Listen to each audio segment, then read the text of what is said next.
Todo lo que él dijo en el discurso era verdad, perfectamente verdadero, pero evidentemente no había la menor intención de que los puntos se aplicaran tal como él los había presentado 4 años antes en el discurso de la cola moviendo al perro. Excepto que ahora, con la referencia a Antioquía, él estaba tratando de crear un paralelo con la corporación como operando aparte del cuerpo gobernante. El discurso pasó entonces a mostrar que la razón verdadera por la cual Pablo y Bernabé fueron a Jerusalén, como se registra en Hechos 15, fue debido a que Jerusalén misma había sido la fuente de un problema serio para la congregación de Antioquía. Hombres provenientes de Jerusalén fomentaron dificultad sobre la cuestión de guardar la ley y la circuncisión. Por lo tanto, se hizo el viaje a Jerusalén para contrarrestar el efecto de la enseñanza de estos perturbadores de Jerusalén. Continuando el argumento, él habló acerca del segundo viaje misionero de Pablo y su nuevo compañero Silas, y de nuevo dio énfasis a que fue desde la congregación de Antioquía que ellos salieron. De modo que, de nuevo, la congregación de Antioquía se usó para enviar misioneros de gran eminencia en la historia bíblica. Que ellos regresaran a Antioquía y que desde Antioquía Pablo salió en su tercer viaje. Concluyendo el relato del libro de Hechos, el vicepresidente dijo: y así, a medida que examinamos el relato de estos dos sobresalientes misioneros de entre los que se registran en la historia bíblica, hallamos que fueron enviados especialmente por el Señor Jesucristo, quien es cabeza de la iglesia, un hecho de la cual la sociedad Watchtower, Bible and Tract ha sostenido y aceptado desde que se formó la sociedad. Así que vemos cómo el Señor Jesucristo es cabeza de la iglesia y tiene derecho a obrar directamente, sin tener en cuenta alguna otra organización, no importa quiénes sean. Él es cabeza de la iglesia. No podemos desafiar lo que Él hace. Estas últimas 3 oraciones dichas por el vicepresidente expresan bien la posición que toman hoy en día un número de testigos. Por tomar esa posición ahora se les tilda de apóstatas. De nuevo, sin embargo, esas declaraciones claramente no se dijeron para que se aplicaran de la manera en que sonaban, pues el vicepresidente estaba al mismo tiempo diciendo que el desafiar la autoridad de la sociedad Watchtower Bible and Tract y la autoridad de su presidente era desafiar al Señor Jesucristo. Él no creía que el pensar o la acción del comité de 5 nombrado por el cuerpo gobernante podría de manera alguna representar la dirección de la cabeza de la iglesia, por la sencilla razón de que Jesucristo mismo había hecho que la corporación se formara y estaba trabajando a través de ella. A mí esto me pareció un caso de razonamiento bien confuso. El hecho de que esta era la meta hacia la cual su discurso se dirigía se podía ver debido a que, llegado al punto principal, él ahora aplicó todos estos puntos a los tiempos modernos. Él habló del surgimiento de Charles Taze Russell, el comenzar él una nueva revista religiosa, La Atalaya, y ¿quién autorizó a este hombre a hacer eso? Entonces pasó a mencionar que Russell transformó en corporación la Zion's Watchtower Bible and Tract Society, y aquí él añadió: y tengan en cuenta, hermanos, que cuando él fundó esa sociedad, la sociedad Watchtower Bible and Tract, él no estaba fundando una sociedad u organización marginada que nada hace. El Señor Jesucristo y el Espíritu de Dios habían levantado a Russell, dijo él, y también apoyaron la formación de la corporación, esta sociedad activa e industriosa. El vicepresidente entonces describió el origen de la escuela de Galaad, que la misma había sido idea del presidente de la corporación, que cuando se formó la junta de directores había dado su apoyo y que el presidente había de supervisar la escuela. Nathan Knorr estaba sentado en la plataforma mientras el vicepresidente pronunció su discurso y Fred Franz señaló en su dirección en el curso de las declaraciones siguientes. De modo que ustedes pueden ver, queridos hermanos, que la Junta de Directores de la Corporación de Nueva York y la de Pensilvania, según fueron constituidas entonces, tenían respeto por el puesto del presidente y no trataron al presidente de esas organizaciones como un testaferro inmovilizado, de cara impasible, presidiendo sobre una sociedad marginada, que nada hace. Desde el principio del discurso, yo había pensado que esta era la meta hacia la cual él se dirigía, de modo que no fue sorpresa para mí, aunque el lenguaje que usó sí lo fue. Después de este punto de la presentación, el tono del discurso se suavizó y él pasó a dar énfasis a ese día en particular, el 7 de septiembre de 1975, diciendo: ¿Y ustedes saben qué significa esto? Según este diario hebreo en la tierra de Israel, refiriéndose ahora a un pequeño folleto que sostenía en la mano, este es el segundo día del mes de Tisri del año lunar de 1976. ¿Y saben ustedes lo que eso significa? Que aquí, en este día de su graduación, pues es el segundo del séptimo milenio de la existencia del hombre aquí en la Tierra. ¿No es eso interesante? ¿No es eso algo magnífico? Que el día de apertura del séptimo milenio de la existencia de la humanidad sea señalado por la operación de la Sociedad Watchtower Bible and Tract en completa obediencia a los términos en su carta constitucional, enviando la clase 59 de la Escuela de Galaad para misioneros. Jehová Dios ciertamente la ha bendecido, y por sus frutos ha llegado a ser conocida como una agencia aprobada en las manos de Jehová Dios, y por lo tanto no hay necesidad de desafiar el derecho y autoridad de esta sociedad de enviar misioneros.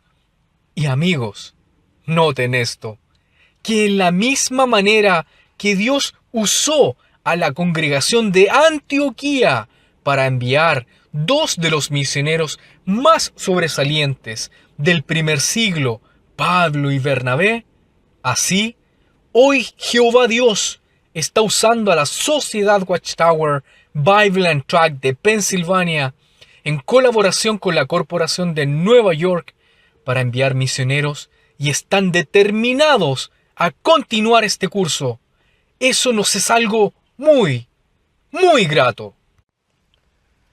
No podía haber duda de que en la mente del vicepresidente alguien había arrojado el guante en desafío a la presidencia. Por este discurso, las líneas de la batalla cuidadosa y enfáticamente se habían trazado.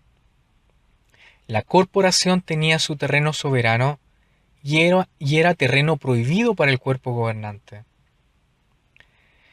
El triste efecto de todo esto fue que muchos de sus compañeros del cuerpo gobernante fueron claramente presentados en el papel de agresores y abiertamente descritos como faltos de respeto a la autoridad del Señor Jesucristo, investida en esta agencia aprobada, la corporación. Los invitados que estaban presentes, padres y amigos de la clase que se estaba graduando, en general quedaron confusos y mistificados por muchas de las cosas dichas y la fuerza del discurso, a veces empleando lenguaje cortante. Después del discurso, el presidente Knorr habló, algo ahogado por la emoción y visiblemente conmovido. Él expresó gran aprecio por lo que se había dicho y estoy seguro que él realmente sentía lo que estaba expresando. Entonces pasó a pronunciar un discurso placentero sobre el habla sana. Los miembros de la familia Bethel, por su parte, aunque tenían una vaga idea de las dificultades debido a comentarios hechos por el presidente y vicepresidente cuando sirvieron como cabeza de la mesa, ahora habían reforzado sus sospechas de que en efecto había una contienda dentro del cuerpo gobernante, aparentemente una lucha por poder. El contraste entre este discurso y el de la cola moviendo al perro de 4 años antes, en el cual el perro representaba al cuerpo gobernante y la cola, que debería ser movida y no controlar el movimiento, representaba a la corporación, no podía ser mayor. Ambos se presentaron por el mismo hombre, sin embargo parecían ir en direcciones totalmente opuestas. Yo sería menos que honrado si no admitiera que salí del discurso ese día sintiéndome no solamente profundamente perturbado, sino también algo enfermo. Parecía que la palabra de Dios era algo que podía usarse para encajar un argumento particular cuando las circunstancias lo hicieran aconsejable, y un argumento opuesto cuando las circunstancias eran diferentes. Eso me perturbó más que cualquier otro tema del asunto. Como en el caso de Nathan Knorr, así también ciertos factores ayudan a entender las acciones de Fred Frantz. A finales de 1941, cuando el juez Rutherford yacía en su lecho de muerte en Betzarín, llamó a 3 hombres a su lado: Nathan Knorr, Fred Frantz y Hayden Covington. Rutherford les dijo que él quería que ellos continuaran la obra después de su muerte y que deberían mantenerse juntos como un equipo.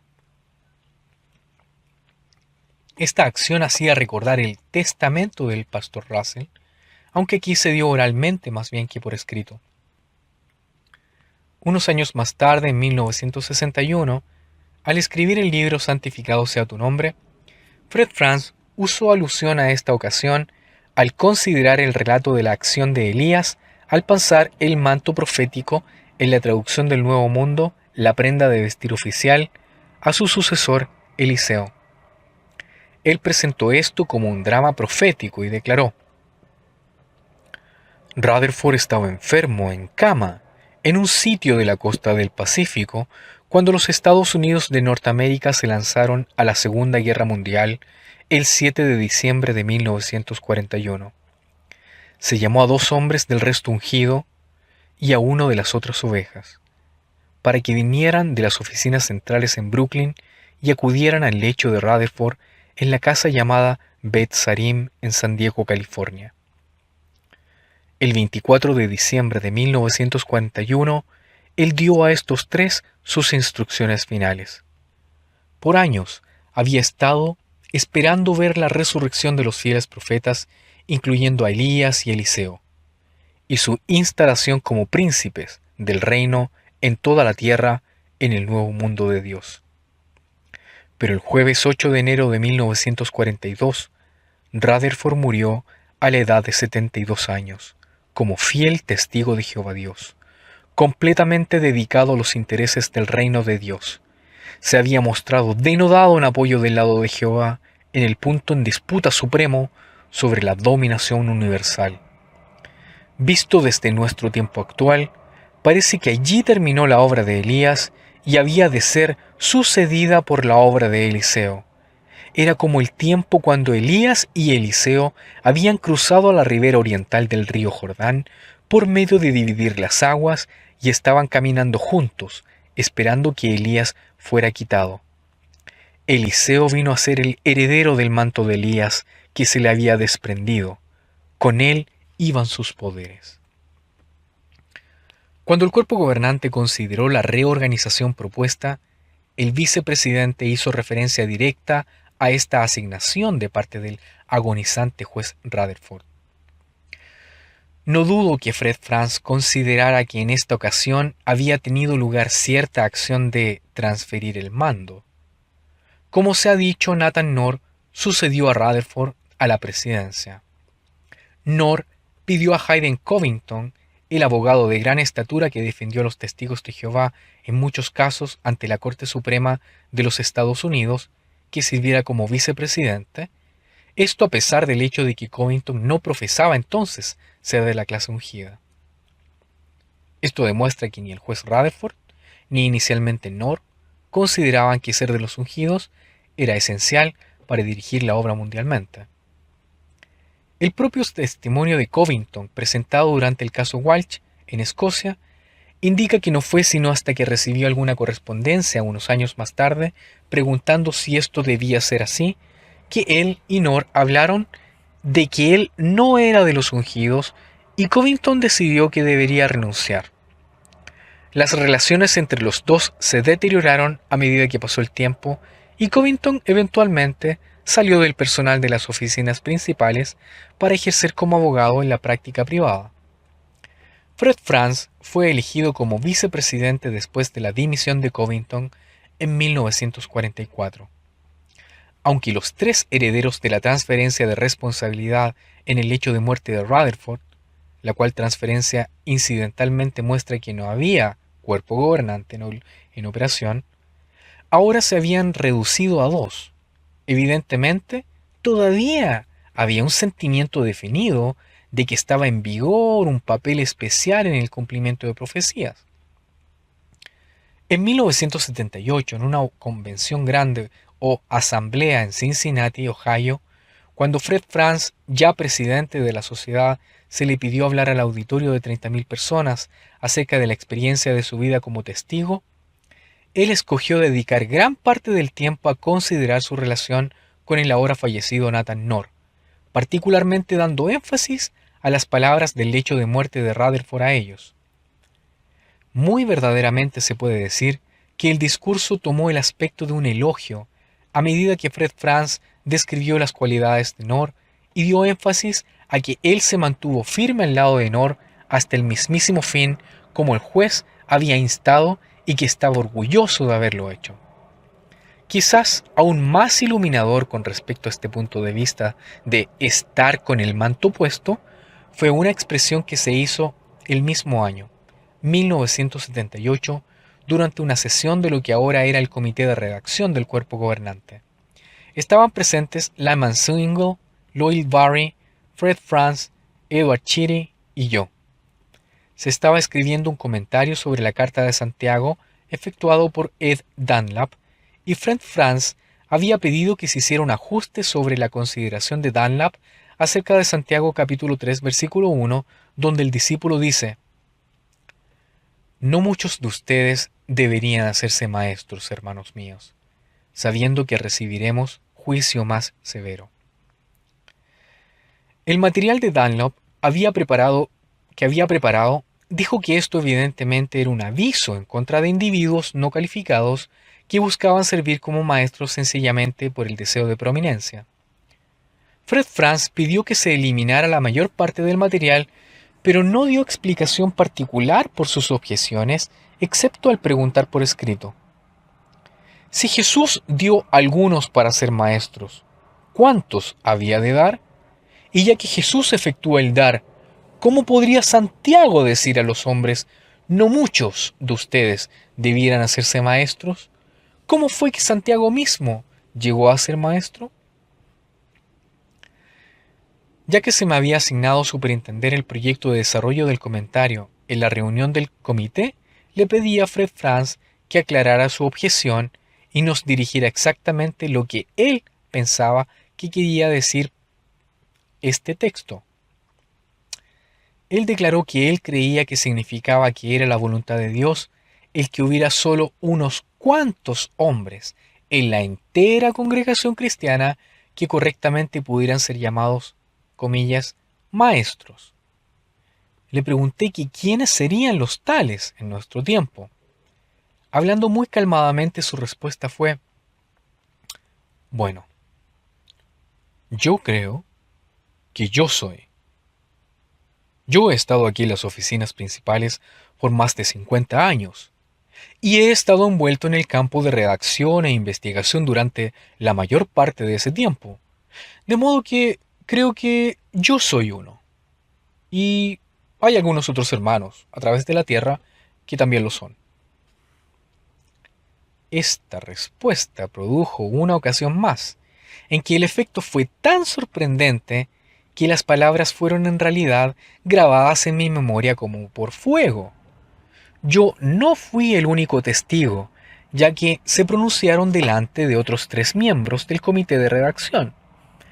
Por su declaración, se nos había identificado solo un maestro en la tierra por nombre, Fred Franz.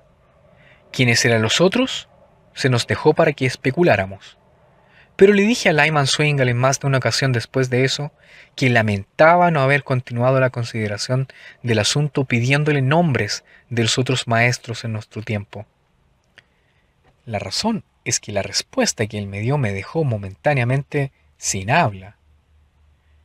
En el mismo memorándum en el cual él presentó su objeción al material de Dunlap, el presidente Franz también había sugerido que se añadieran los siguientes puntos en el comentario que se había de producir, citando ahora de la página 2 de su escrito y conteniendo sus siglas en la versión original en inglés. Dice así: después del párrafo 5 yo introduciría el siguiente párrafo. ¿Cómo Santiago mismo llegó a ser maestro? No lo sabemos, excepto que su medio hermano, Jesucristo, se le apareció a él después de su resurrección. No todo hombre cristiano dedicado y bautizado que quiera llegar a ser maestro lo hace con motivo egoísta, ambicioso. Tal maestro con motivación correcta se pudo ver en el caso del editor y publicador de 27 años de edad, el pastor Russell, de la revista La Atalaya, La Torre del Vigía de Sion y el Heraldo de la Presencia de Cristo, en julio de 1879. Esto trajo a mi memoria su discurso en la grabación de Galahad en 1975, cuando él hizo clara su convicción de que Cristo Jesús personalmente había levantado al pastor Russell para desempeñar un papel especial. Este material, presentado 3 años más tarde, indicó que él consideraba que tal selección personal, individual por Cristo, continuaba en otros casos, con el resultado de que solo unas cuantas personas selectas, no muchas, fueron levantadas como maestros especiales en la congregación. Karl Klein, en varias ocasiones durante sesiones del cuerpo gobernante, hizo referencias a Fred Franz como habiendo sido el oráculo de la organización por muchos años. Aunque generalmente dicho con una sonrisa, su uso repetido del término implicó más que una mera broma. Sin embargo, el antes mencionado material sugerido que introducía en el cuadro la persona de Russell no se usó, y la información que se halla en las páginas 99 hasta la parte de arriba de la 102 en el comentario de la Carta de Santiago es un reemplazo del material de Dunlap, el cual yo escribí, de modo que las objeciones del presidente Franz fueran satisfechas. En cierto sentido fueron una refutación de su punto de vista, ya que las palabras de Jesús en Mateo 23:8, «Mas ustedes no sean llamados rabí, porque uno solo es un maestro, mientras que todos ustedes son hermanos», parecieron estar completamente en contra de la idea de que hubiese un pequeño número de hombres formando un aparente grupo exclusivo de maestros, especialmente seleccionados, unos cuantos escogidos. El escrito ajustado que yo sometí se aprobó en el comité y se publicó. Hay otro favor que pudiera ayudar a explicar el por qué parecía haber una evidente contradicción entre ciertas declaraciones denodadas y fuertes hechas en material impreso y la realidad comparativamente tímida y endeble que de hecho existía. La razón es que los funcionarios de la corporación pudieran racionalizar que un pequeño cambio o reforma representativa fueran lo suficiente como para ser sustituidos por o ser representativo de un mayor cambio significativo. De esa forma, tal acontecimiento o acción pequeña se considera como capaz de sustituir o ser representativo de algún acontecimiento mucho mayor o alguna acción que en realidad nunca ha acontecido.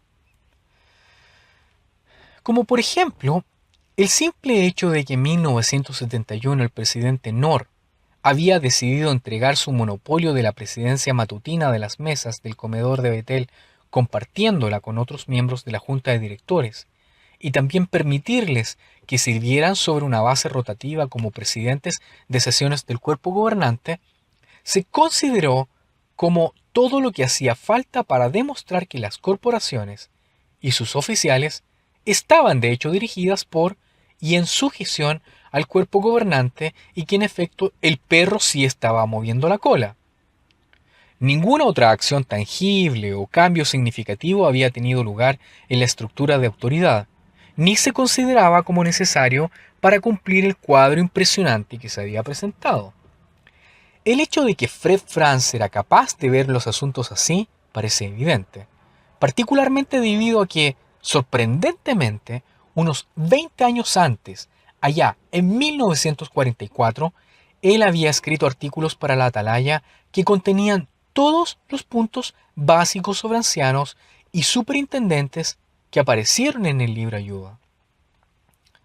A pesar de esto, no se efectuó ningún cambio en el arreglo congregacional, pero se había dicho que se había publicado, y eso se consideraba como suficiente.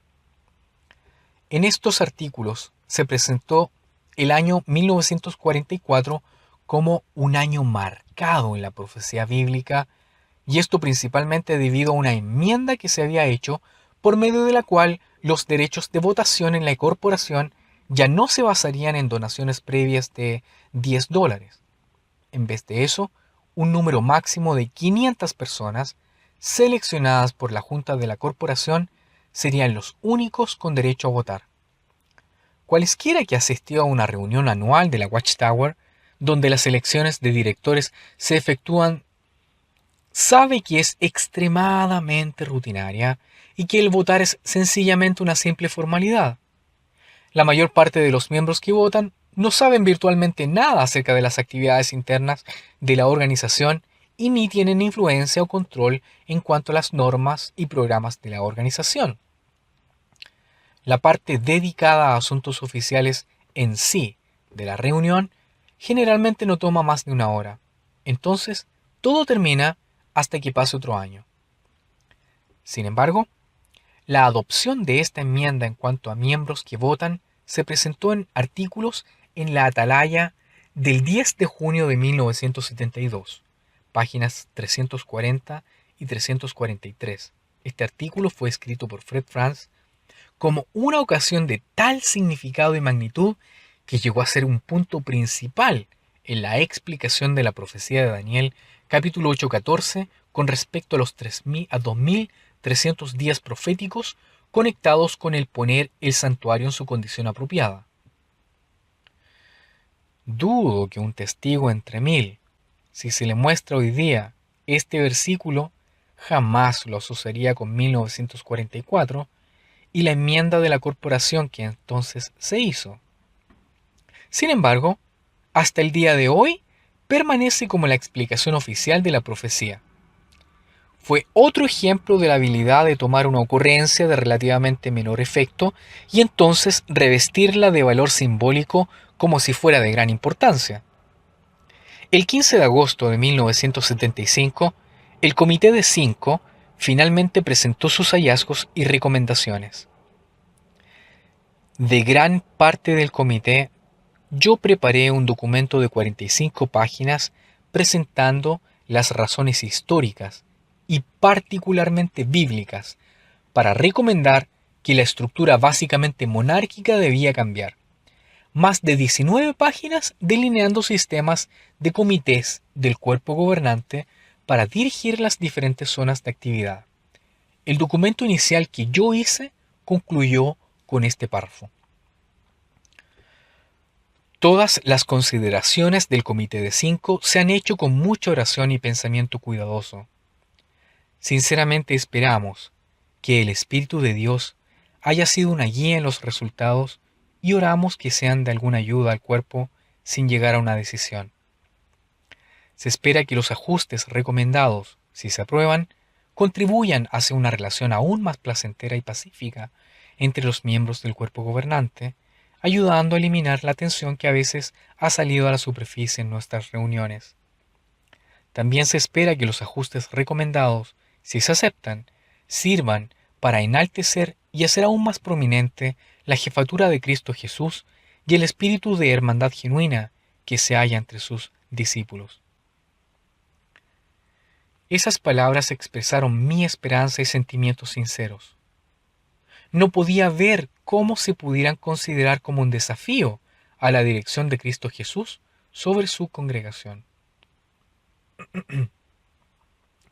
El material llegó al cuerpo gobernante y en la sesión del 10 de septiembre de 1975 era ahora obvio que por mucho la mayoría favorecía los cambios básicos recomendados. Sin embargo, se asignó un segundo comité de 5 para hacer los ajustes finales. El cuerpo no seleccionó al presidente ni al vicepresidente para servir en este comité, ya que la oposición de ellos había sido claramente manifiesta y expresada. Los comentarios del presidente en este punto principalmente expresaron dudas en cuanto a lo práctico del cambio. El vicepresidente, sin embargo, dejó en claro que él consideraba la presentación como un ataque en contra de la presidencia. Cuando la moción anteriormente hecha por el presidente mismo se leyó, él contestó que el hermano Knorr había hecho esa declaración bajo coacción.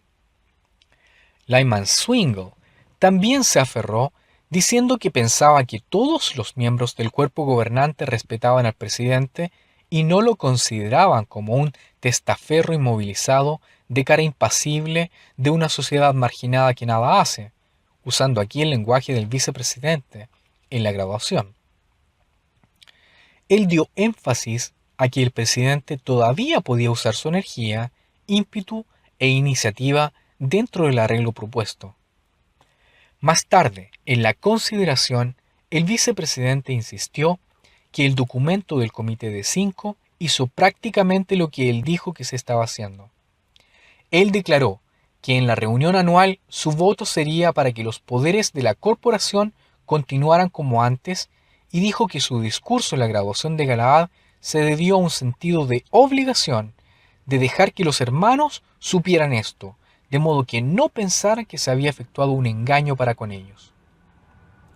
Después que el segundo comité completó sus recomendaciones y las presentó, el 3 de diciembre de 1975, el asunto llegó a una votación final.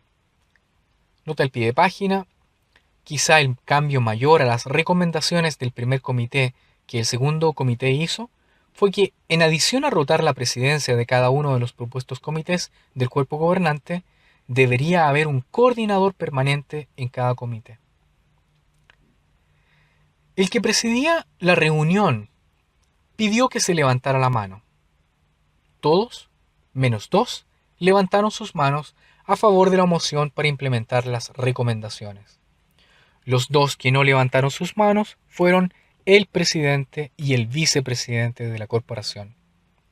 Al día siguiente el cuerpo se reunió otra vez. El vicepresidente dijo que no había participado en la discusión del día anterior, ya que él no quería tener nada más que ver con el asunto. Que el participar significaría que él estaba a favor y él concienzudamente no lo podía hacer. Hizo repetida referencia a Nathan Knorr como el ejecutivo principal del pueblo del Señor en la tierra, y dijo que Jesucristo no está aquí en la tierra y por lo tanto está usando agentes para llevar a cabo su voluntad. Dan Sidlick, un hombre bien fornido, de voz profunda y de descendencia eslava, dijo que él hubiera sentido muy feliz de ver al hermano Knorr o al hermano Franz dirigirse a las escrituras o aún a las publicaciones de la Watchtower para apoyar su decisión, pero que esto no había sido el caso. Leo Greenlees comentó que si todas las congregaciones estaban contentas de someterse a la dirección del cuerpo gobernante, ¿por qué no las corporaciones también? El presidente básicamente limitó sus declaraciones a decir que él pensaba que la corporación actuaría en paralelo al cuerpo gobernante, pero que en vez de eso el arreglo propuesto subordinaba a la corporación, añadiendo, lo cual probablemente es correcto. El vicepresidente dijo que él también pensaba que las dos organizaciones iban a trabajar de paralela forma, tal como Antioquía y Jerusalén, y dijo: nunca tuvo en mente lo que el cuerpo gobernante quiere hacer ahora.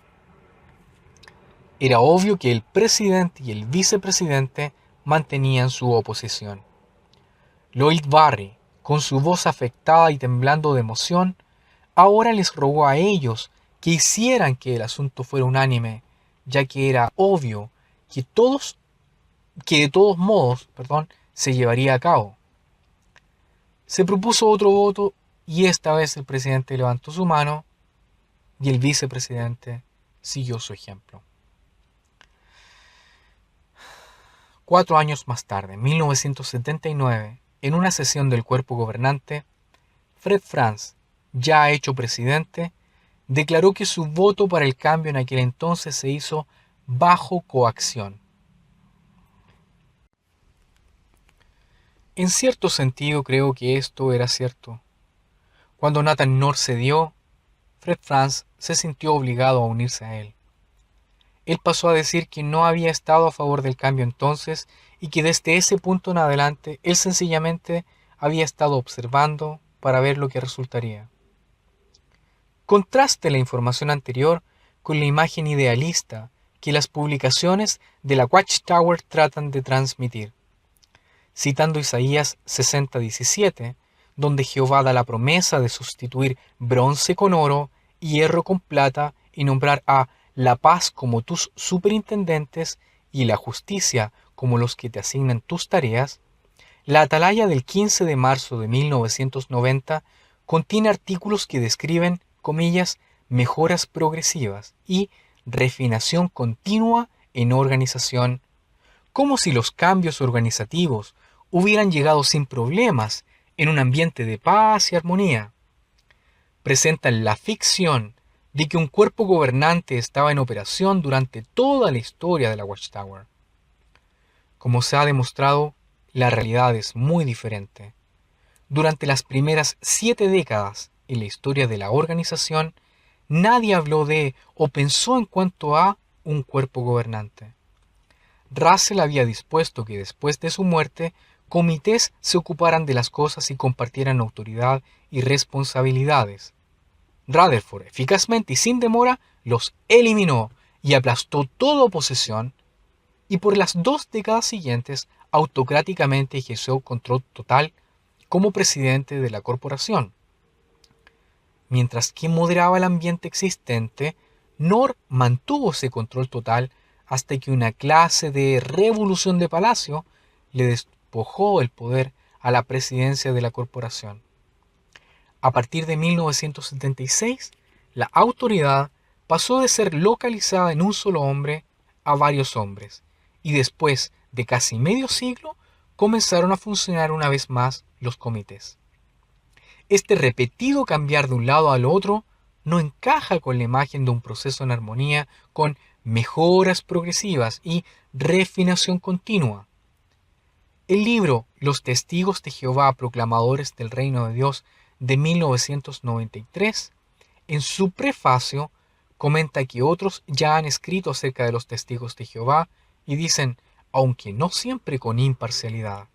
Después de esto dice, los redactores de esta obra han procurado ser objetivos e imparciales al presentar aquí su historia.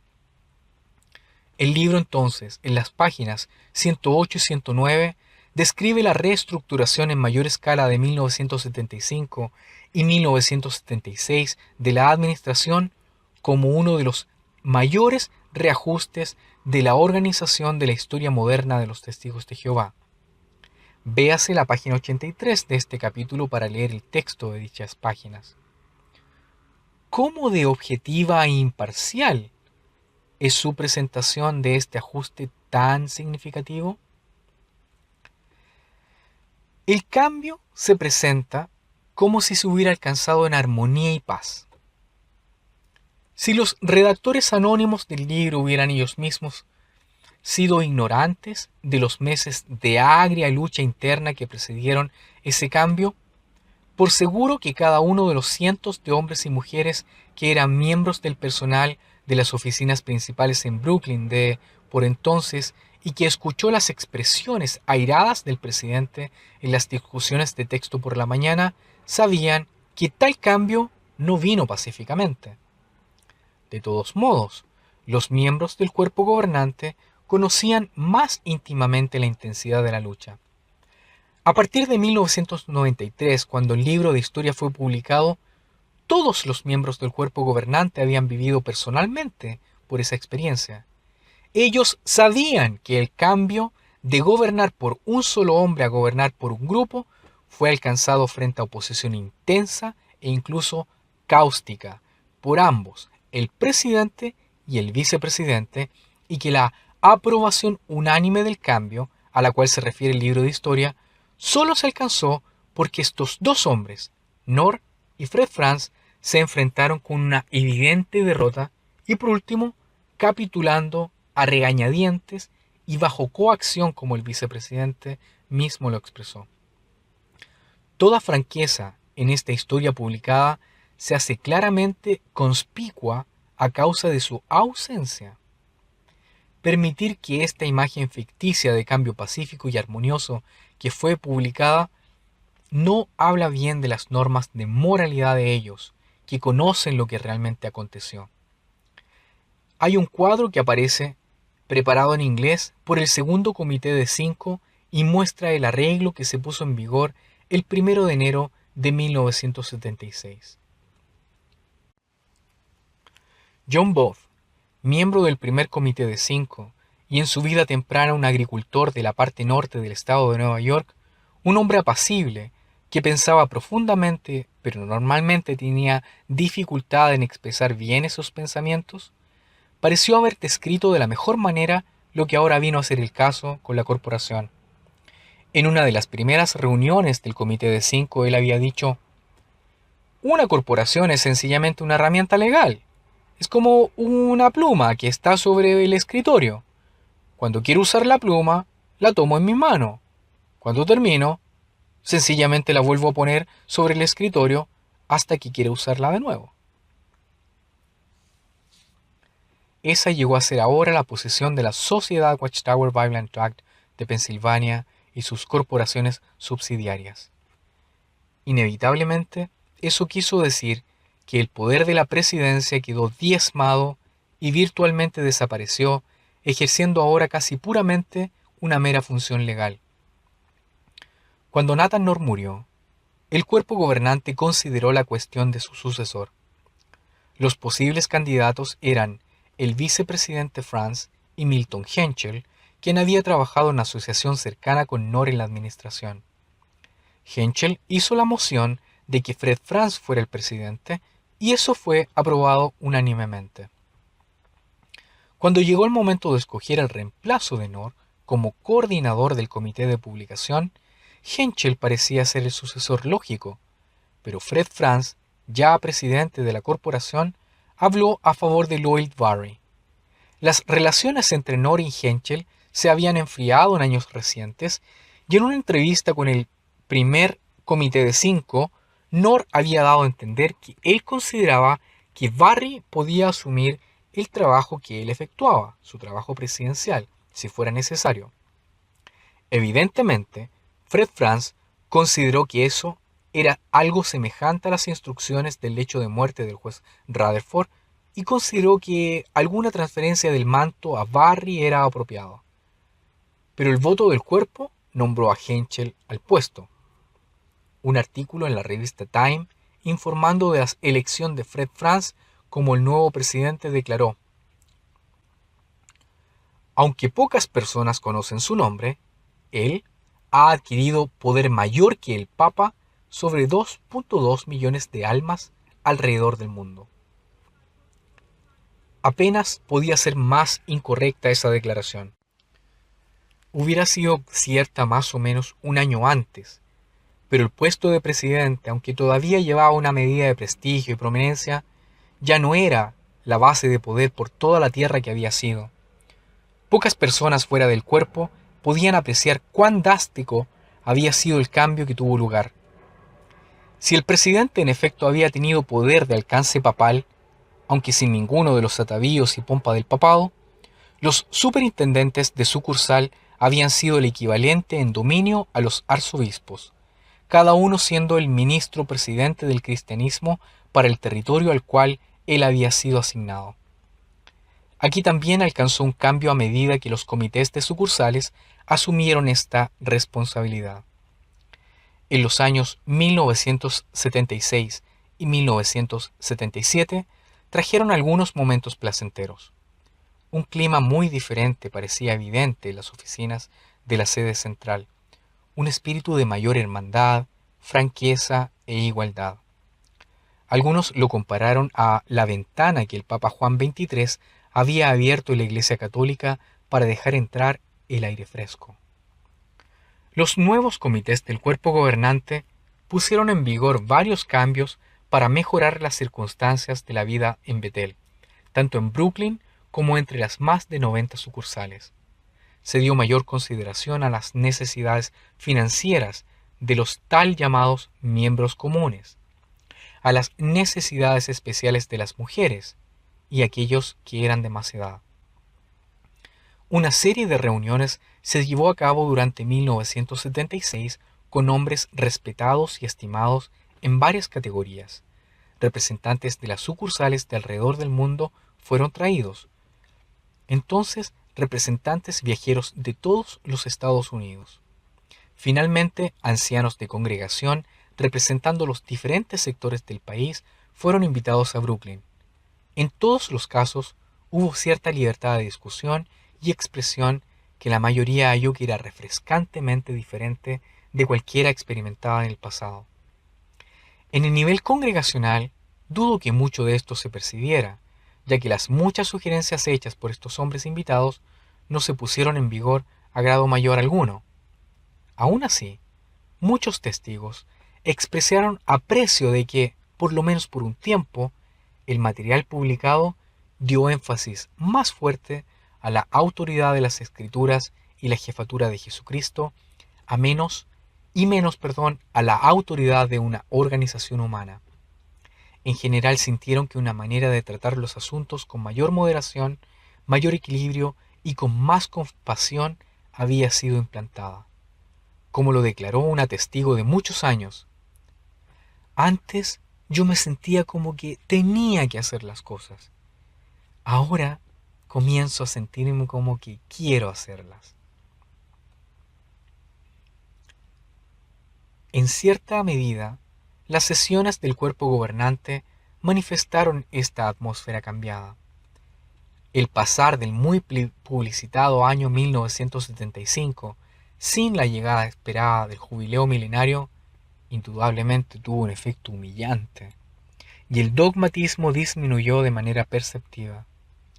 Durante las votaciones se demostró más cautela en cuanto al poner nuevos reglamentos sobre la vida de las personas y menos inclinación a categorizar determinadas acciones como ofensas para expulsión, aunque nunca en sentido completo. Durante este año 1976, la salud de Nathan Knorr comenzó a deteriorarse. Sin embargo, mientras pudo asistir, él participó en consideraciones y aunque claramente no estaba contento con los cambios hechos, mostró generalmente una actitud cooperativa y útil. Sus expresiones a veces ayudaron a vencer puntos de vista extremados. Aunque rara vez basado en argumento bíblico, representaban su sentido común de tratar los asuntos. A través de la mayor parte de este periodo, el presidente Franz prefirió sentarse y escuchar, solo participando ocasionalmente en la consideración y, casi sin falta, lo que él decía, lo decía al final de la consideración, inmediatamente antes de que se efectuara la votación. Para ese punto, el consenso general del pensar del grupo era bastante evidente, basado en los comentarios individuales, y a menudo las declaraciones de él eran opuestas a la inclinación de la mayoría. Quizás nada ilustra más fuertemente el cambio en la manera de pensar del cuerpo durante este periodo como lo hace el hecho de que la votación, aunque algunas veces demostraba una inclinación influenciada por las declaraciones de último minuto del vicepresidente, a menudo eran contrarias a sus expresiones. Sin embargo, principalmente, durante este periodo, él no daba indicación de su manera de pensar, sino hasta el momento de hacer la votación, y como se indica en el registro de las minutas oficiales, había numerosos casos donde la votación leía 16, o cualquiera que fuera la cifra, a favor de una abstención, la abstención siendo la del vicepresidente. Esto generalmente era donde había cuestiones que tenían que ver con cambios en los llamados asuntos de expulsión. En cuestiones seglares, tales como la compra de propiedad, el procedimiento de oficinas o los nombramientos o membresía en comités de sucursal, las votaciones generalmente eran unánimes. Cuando se hizo la votación para el nuevo arreglo, hallé difícil creer que un cambio tan grande en la estructura de autoridad en efecto hubiera tenido lugar, particularmente en vista de la intensa oposición que el efecto nivelador e igualador del cambio permitiera mayor moderación, una reducción del dogmatismo, un mayor interés en los individuos y en sus circunstancias y problemas individuales, así como, tal vez algún día, la eliminación del trato autoritario que produjo tantas reglas y que asumió un control tan grande sobre la vida personal de la gente. Como se ha notado, parte de eso tuvo lugar. Se efectuó por algún tiempo. Luego, dentro de unos 2 años, como una brisa fría de fines de otoño que señala el acercamiento de un frío mayor del invierno y evidencia un movimiento claro, se mostró que habría un cambio al trato anterior y comenzó a salir a la superficie una vez más.